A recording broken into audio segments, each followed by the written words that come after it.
പെട്ടെന്നാണ് ആ വാർത്ത നാട്ടിലെങ്ങും പരന്നത്. മുല്ലത്തറയിലെ സെബാസ്റ്റിൻ്റെ വീട്ടിൽ 2 പേർ കുത്തുകൊണ്ട് മരിച്ചു കിടക്കുന്നു. കേട്ടവരൊക്കെയും അവിടെയൊക്കെ ഓടിച്ചെന്നു. അവിടെ ചെന്നപ്പോൾ അവർ കണ്ട കാഴ്ച, വീടിൻ്റെ മുറിക്കകത്ത് സെബാസ്റ്റിൻ്റെ ഭാര്യ സൂസമ്മയും അവിടുത്തെ ഡ്രൈവർ 2 പേരും കുത്തുകൊണ്ട് രക്തത്തിൽ കുളിച്ച് മരിച്ചു കിടക്കുന്നു. ആരോ പോലീസിനെ വിളിച്ചു. പെട്ടെന്ന് പോലീസ് വന്നു. പോലീസ് വന്ന് സെബാസ്റ്റിനെ ചോദ്യം ചെയ്തു, കസ്റ്റഡിയിലെടുത്തു.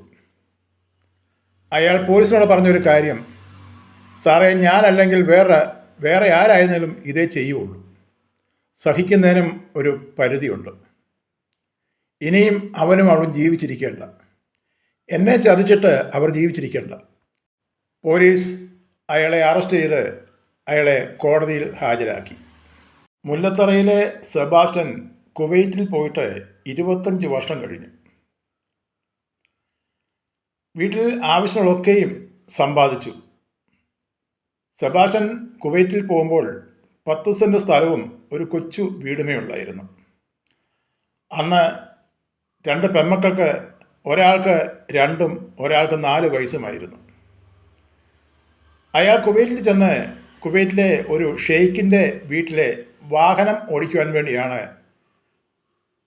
ജോലിക്ക് ചെന്നത്. ഈ 25 വർഷവും അയാൾ ആ ഷെയ്ഖിൻ്റെ വീട്ടിലെ ഡ്രൈവറായിരുന്നു. അവിടെ ഏത് ആവശ്യങ്ങൾക്ക് വന്നാലും ഇയാളാണ് പോകുന്നത്. തന്നെയല്ല, ഷെയ്ഖിനെ ഓഫീസിൽ കൊണ്ടുപോകുന്നതും കമ്പനിക്കാര്യത്തിന് വേണ്ടി അവിടെ ഇവിടേക്കും കാർ ഓടിച്ച് പോകുന്നതും സെബാസ്റ്റ്യനാണ്. സെബാസ്റ്റ്യനെ അവർക്ക് വളരെ ഇഷ്ടമായിരുന്നു. സെബാസ്റ്റ്യൻ നാട്ടിലോട്ട് പോരാൻ ഒരുങ്ങിയപ്പോൾ അവർ പറഞ്ഞു, നിങ്ങൾ കുറച്ച് നാളോട് കേൾക്കുന്നില്ല, കുറച്ച് നാൾ കഴിഞ്ഞിട്ട് പോയാൽ മതി. അപ്പോൾ സെബാസ്റ്റ്യൻ പറഞ്ഞു, ഞാൻ ഇവിടെ വന്നിട്ട് 25 വർഷമായല്ലോ, എനിക്കിനിയും വീട്ടിൽ ചെന്നിട്ട് എൻ്റെ ഭാര്യയുടെ കൂടെയും മക്കളുടെയും സുഖമായിട്ട് ജീവിക്കണം. അപ്പോൾ ആ മനുഷ്യൻ പറഞ്ഞു, ശരി, നിങ്ങളുടെ ആഗ്രഹം അങ്ങനെയാണെങ്കിൽ അങ്ങനെ നടക്കട്ടെ, ഞാൻ നിങ്ങൾക്ക് പകരം വേറൊരു ഡ്രൈവറെ വെച്ചോളാം. അങ്ങനെയാണ് സെബാസ്റ്റ്യൻ നാട്ടിലേക്ക് വരുവാൻ വേണ്ടി ഒരുങ്ങിയത്. പല പ്രാവശ്യവും ഭാര്യ സൂസമ്മയോട് വിളിച്ചു പറഞ്ഞു, ഞാൻ നാട്ടിലേക്ക് പോരുകയാണ്, ഇനി എന്തിനാണ് സമ്പാദിക്കുന്നത്, ആർക്കാണ് സമ്പാദിക്കുന്നത്, സമ്പാദിക്കേണ്ടതിൽ അധികമായിട്ട് ഞാൻ സമ്പാദിച്ചല്ലോ, മക്കളെയൊക്കെ നല്ല നിലയിൽ കെട്ടിച്ചു വിട്ടു, അവർക്ക് കൊടുക്കേണ്ടതൊക്കെയും കൊടുത്തു, ഇനിയിപ്പം നമുക്ക് രണ്ടും കൂടി ജീവിച്ചാൽ മതിയല്ലോ, അതിലൊക്കെ നമുക്ക് ആവശ്യമധികമുണ്ട്, അതുകൊണ്ട് ഞാൻ അടുത്ത മാസം അങ്ങ് വരികയാണെന്ന് പറഞ്ഞാണ് സെബാസ്റ്റ്യൻ നാട്ടിൽ വന്നത്. നാട്ടിൽ വന്ന സെബാസ്റ്റ്യനെ ആഗ്രഹിച്ച രീതിയിൽ കൂടി ഒരു സമീപനമല്ല ഭാര്യയിൽ നിന്നും ഉണ്ടായത്. എന്നാൽ ഇതിനൊക്കെ മുമ്പ് സെബാസ്റ്റ്യൻ പല പ്രാവശ്യം നാട്ടിൽ വന്ന് മടങ്ങിപ്പോഴും ഭാര്യ നല്ല സ്നേഹത്തോടെ, നല്ല യാത്രയപ്പ് കൊടുത്ത് വളരെ സ്നേഹത്തോടാണ് പെരുമാറിയിരുന്നത്. എന്നാൽ ഈ പ്രാവശ്യം വന്നപ്പോൾ സെബാസ്റ്റ്യനോട് വലിയ താല്പര്യങ്ങൾ കാണിക്കുന്നില്ല. ശരിക്കൊന്ന് സംസാരിക്കാൻ പോലും അവർ മെനക്കെടുന്നില്ല.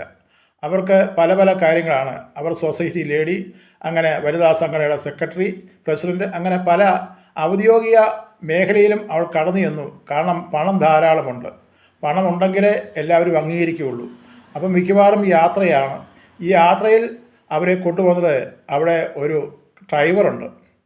ആ മനുഷ്യനും വിവാഹം കഴിച്ച് അയാൾക്ക് ഭാര്യയും മക്കളുമുണ്ട്. എന്നാൽ ഈ മുല്ലത്തറയിലെ എല്ലാ കാര്യങ്ങളും അയാളാണ് നോക്കിക്കൊണ്ടിരുന്നത്. അത് രാത്രിയെന്നോ പകലെന്നോ ഒന്നുമില്ല. അയാൾക്ക് ആ വീട്ടിൽ സ്വാതന്ത്ര്യമായിട്ട് കടന്നു വരാം. അതിനുള്ള സ്വാതന്ത്ര്യം സെബാസ്റ്റ്യൻ്റെ ഭാര്യ അയാൾക്ക് കൊടുത്തിട്ടുണ്ടായിരുന്നു. എന്നാൽ സെബാസ്റ്റ്യൻ നാട്ടിൽ വന്ന് ഭാര്യയുടെ ഈ സമീപനം കണ്ടപ്പോൾ എന്തോ ഒരു പന്തികേടുണ്ടെന്ന് മനസ്സിലായി. കാരണം തൻ്റെ ഭാര്യ അങ്ങനെ അല്ലായിരുന്നല്ലോ. തന്നെയല്ല നാട്ടിൽ പലരുടെയും കുശുശുക്കുന്ന സംസാരങ്ങൾ, അടക്കിപ്പിടിച്ചുള്ള സംസാരങ്ങൾ സെബാസ്റ്റ്യനെ കാണുമ്പോൾ മാറിയെന്ന് അവർ രഹസ്യമായിട്ട് സംസാരിക്കുന്നു. ഇതൊക്കെയും സെബാസ്റ്റ്യൻ്റെ ഉള്ളിൽ സംശയം ഉണ്ടാക്കി. ഇവരൊക്കെ എന്താണ് ഇങ്ങനെ പെരുമാറുന്നത്, ഇതിനു മുമ്പൊന്നും ഇങ്ങനെ അല്ലായിരുന്നല്ലോ എന്ന് അയാൾ ചിന്തിച്ചു. അപ്പോൾ അയാൾ ഭാര്യയോട് പറഞ്ഞു, നമുക്കിനി ഡ്രൈവറുടെ ആവശ്യമില്ല, അതുകൊണ്ട് ഡ്രൈവറെ നമുക്ക് പറഞ്ഞു വിട്ടേക്കാം. തന്നെയല്ല, എനിക്ക് ഡ്രൈവിംഗ് അറിയാമല്ലോ, നമ്മൾക്ക് എവിടെയെങ്കിലും പോകണമെങ്കിൽ ഞാനുണ്ടല്ലോ പോവാൻ, വണ്ടി ഓടിക്കുവാൻ ഞാനുണ്ടല്ലോ, അതുകൊണ്ട് നമുക്ക് ഇനി ഡ്രൈവർ വേണ്ട എന്ന് പറഞ്ഞു. എന്നാൽ ഭാര്യ അത് സമ്മതിച്ചില്ല. അവർ പറഞ്ഞു, അതിനെന്താണ്, അത് കുഴപ്പമൊന്നുമില്ലല്ലോ, കുറച്ച് നാളായിട്ടില്ലേ ഈ വീട്ടിലെ വാഹനം ഓടിക്കുന്നതും ഈ വീട്ടിലെ കാര്യങ്ങൾക്കൊക്കെയും സഹായം നിൽക്കുന്നത് ആ മനുഷ്യനല്ലേ. അപ്പോൾ അദ്ദേഹത്തെ പറഞ്ഞു വിട്ട് കഴിഞ്ഞാൽ അദ്ദേഹത്തിൻ്റെ വീടും പട്ടിണിയായി പോവുകയില്ലയോ എന്നുള്ളതായ ഒരു കാര്യം പറഞ്ഞ് സെബാസ്റ്റിനെ എപ്പോഴും അവർ ഇങ്ങനെ പറഞ്ഞ് കൊണ്ടേയിരുന്നു. അപ്പോൾ പിന്നെയും സെബാസ്റ്റിൻ്റെ ഉള്ളിൽ സംശയങ്ങളായി. എന്താണ് തന്നോടില്ലാത്ത താല്പര്യം എന്താണ് ഈ ഡ്രൈവറോടുള്ളത്? അപ്പോൾ അതൊന്ന് കണ്ടുപിടിക്കണമല്ലോ എന്നുള്ളതായ ആ ഒരു തീരുമാനം സെബാസ്റ്റ്യൻ എടുത്തു. അതിനുള്ളതായ ഒരു സമയത്തിനും ഒരു ദിവസത്തിനു വേണ്ടി അയാൾ കാത്തിരിക്കുകയായിരുന്നു. ഒരു ദിവസം രാവിലെ അയാൾ ഭാര്യയോട് പറഞ്ഞു, ഞാൻ ഇന്ന് രാവിലെ ഒരു സ്ഥലം വരെ പോകും. പോയിട്ട് വരുവാൻ ചിലപ്പോൾ 2 ദിവസം താമസിക്കും. കാരണം എൻ്റെ ഒരു കൂട്ടുകാരൻ താമസമുണ്ട്. ഇവിടുന്ന് 100-150 കിലോമീറ്റർ പോകണം. അപ്പോൾ ആ കൂട്ടുകാരനെ കാണാൻ വേണ്ടിയാണ് ഞാൻ പോകുന്നത്. അവിടെ ചെന്ന് കഴിഞ്ഞാൽ കൂട്ടുകാരനെ കണ്ടു കഴിഞ്ഞാൽ ചിലപ്പോൾ ഒരു ദിവസം അവിടെ തങ്ങേണ്ടി വരും. അപ്പോൾ ഭാര്യ വളരെ സന്തോഷത്തോടെ പറഞ്ഞു, അതിനെന്താ, പോയിട്ട് ആ കൂട്ടുകാരനെ കാണാൻ വേണ്ടിയല്ലയോ, എന്നാൽ പോയിട്ട് വരാൻ പറഞ്ഞു. അപ്പം ഈ കാറ് 2 ഉണ്ട് വീട്ടിൽ. അയാൾ ഒരു കാറ് എടുത്തു, രാവിലെ യാത്ര തിരിച്ചു. സെബാസ്റ്റിൻ്റെ മനസ്സിൽ ചില കണക്കൂട്ടലൊക്കെ ഉണ്ടായിരുന്നു. അയാൾ ഭാര്യയോട് ചുമ്മാതെ പറഞ്ഞാണ്, കള്ളം പറഞ്ഞാണ് ഒരു കൂട്ടുകാരനെ കാണാൻ പോവാണെന്ന്. തനിക്ക് ഇവിടെ നിന്നുള്ളതായ രഹസ്യം എന്താണെന്ന്, തന്നെ വെറുക്കുവാനും തന്നെ അകറ്റി നിർത്താനുള്ള കാരണം എന്താണെന്ന് കണ്ടുപിടിക്കണം. അതിനുവേണ്ടിയാണ് അയാൾ അങ്ങനെ ഒരു കള്ളം പറഞ്ഞത്.